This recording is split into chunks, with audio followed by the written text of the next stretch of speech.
You, John Fitzgerald Kennedy, do solemnly swear. I, John Fitzgerald Kennedy, do solemnly swear. That you will faithfully execute the office of President of the United States. That I will faithfully execute the office of President of the United States. And will, to the best of your ability. And will, to the best of my ability. Preserve, protect, and defend the Constitution of the United States. Preserve, protect, and defend the Constitution of the United States. So help you God. So help me God.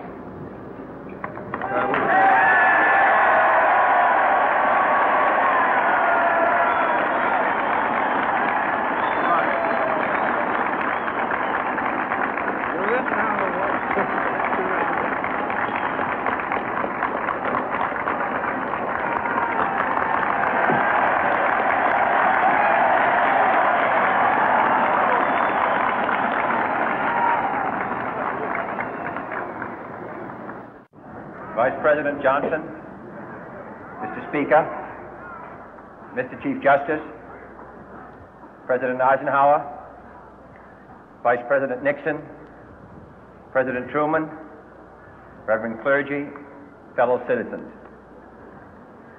We observe today not a victory of party, but a celebration of freedom, symbolizing an end as well as a beginning, signifying renewal as well as change. For I have sworn before you and Almighty God the same solemn oath our forebears prescribed nearly a century and 3/4 ago. The world is very different now, for man holds in his mortal hands the power to abolish all forms of human poverty and all forms of human life. And yet the same revolutionary beliefs for which our forebears fought are still at issue around the globe. The belief that the rights of man come not from the generosity of the state, but from the hand of God. We dare not forget today that we are the heirs of that first revolution. Let the word go forth from this time and place to friend and foe alike that the torch has been passed to a new generation of Americans born in this century, tempered by war, disciplined by a hard and bitter peace, proud of our ancient heritage, and unwilling to witness or permit the slow undoing of those human rights to which this nation has always been committed and to which we are committed today at home and around the world.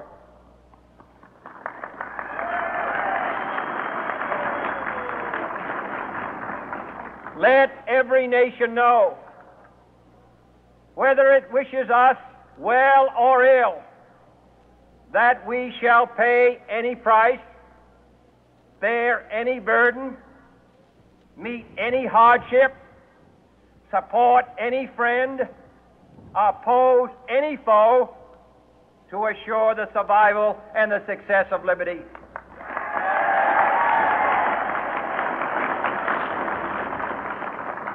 This much we pledge and more.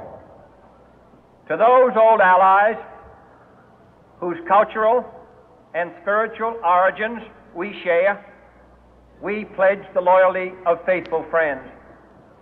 United, there is little we cannot do in a host of cooperative ventures.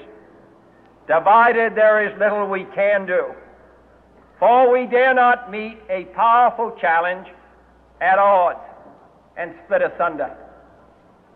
To those new states whom we welcome to the ranks of the free, we pledge our word that one form of colonial control shall not have passed away merely to be replaced by a far more iron tyranny. We shall not always expect to find them supporting our view, but we shall always hope to find them strongly supporting their own freedom, and to remember that in the past, those who foolishly sought power by riding the back of the tiger ended up inside.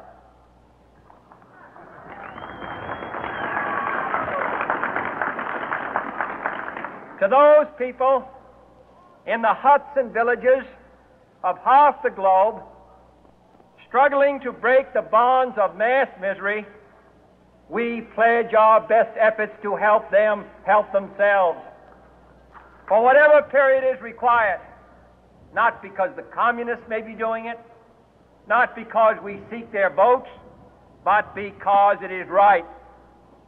If a free society cannot help the many who are poor, it cannot save the few who are rich.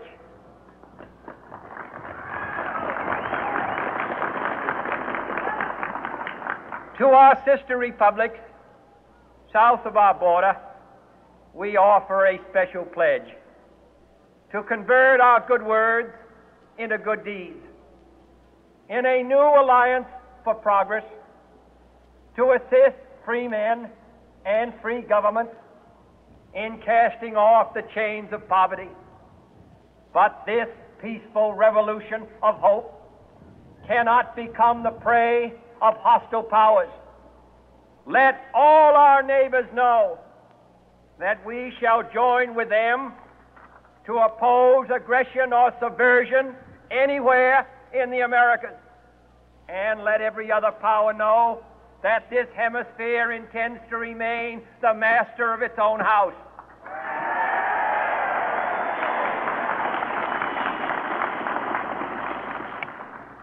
To that world assembly of sovereign states, the United Nations, our last best hope, in an age where the instruments of war have far outpaced the instruments of peace, we renew our pledge of support to prevent it from becoming merely a forum for invective, to strengthen its shield of the new and the weak, and to enlarge the area in which its writ may run.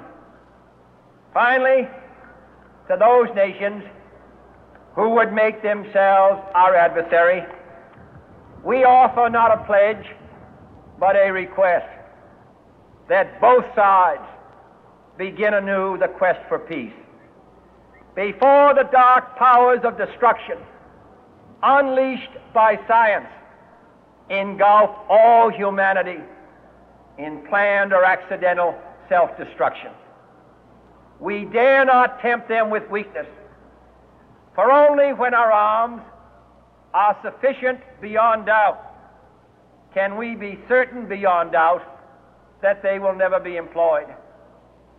But neither can two great and powerful groups of nations take comfort from our present course, both sides overburdened by the cost of modern weapons, both rightly alarmed by the steady spread of the deadly atom, yet both racing to alter that uncertain balance of terror that stays the hand of mankind's final war. So let us begin anew, remembering on both sides that civility is not a sign of weakness, and sincerity is always subject to proof. Let us never negotiate out of fear, but let us never fear to negotiate.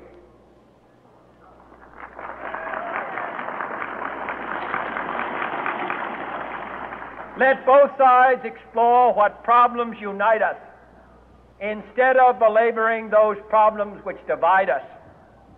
Let both sides, for the first time, formulate serious and precise proposals for the inspection and control of arms, and bring the absolute power to destroy other nations under the absolute control of all nations.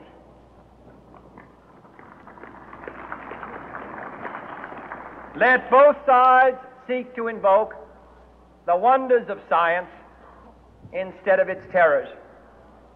Together, let us explore the stars, conquer the deserts, eradicate disease, tap the ocean depth, and encourage the arts and commerce. Let both sides unite to heed in all corners of the earth the command of Isaiah to undo the heavy burden and let the oppressed go free. And if a beachhead of cooperation may push back the jungle of suspicion, let both sides join in creating a new endeavor, not a new balance of power, but a new world of law, where the strong are just and the weak secure and the peace preserved. All this will not be finished in the first 100 days, nor will it be finished in the first 1,000 days, nor in the life of this administration, nor even perhaps in our lifetime on this planet.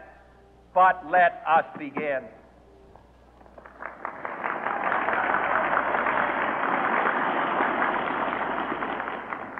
In your hands, my fellow citizens, more than mine, will rest the final success or failure of our course. Since this country was founded, each generation of Americans has been summoned to give testimony to its national loyalty. The graves of young Americans who answered the call to service surround the globe. Now the trumpet summons us again, not as a call to bear arms, though arms we need, not as a call to battle, though in battle we are, but a call to bear the burden of a long twilight struggle, year in and year out, rejoicing in hope, patient in tribulation, a struggle against the common enemies of man, tyranny, poverty, disease, and war itself. Can we forge against these enemies a grand and global alliance,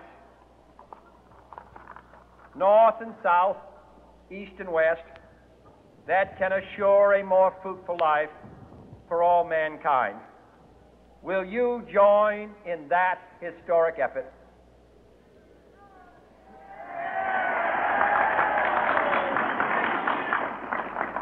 In the long history of the world, only a few generations have been granted the role of defending freedom in its hour of maximum danger. I do not shrink from this responsibility. I welcome it.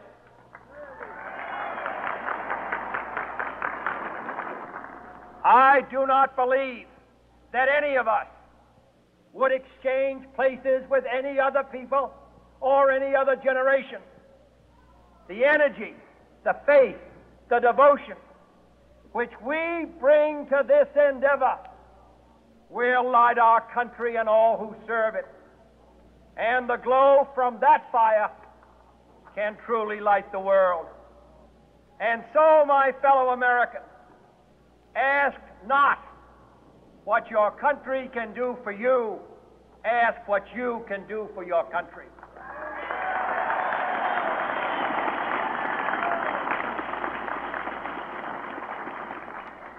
My fellow citizens of the world, ask not what America will do for you, but what together we can do for the freedom of man.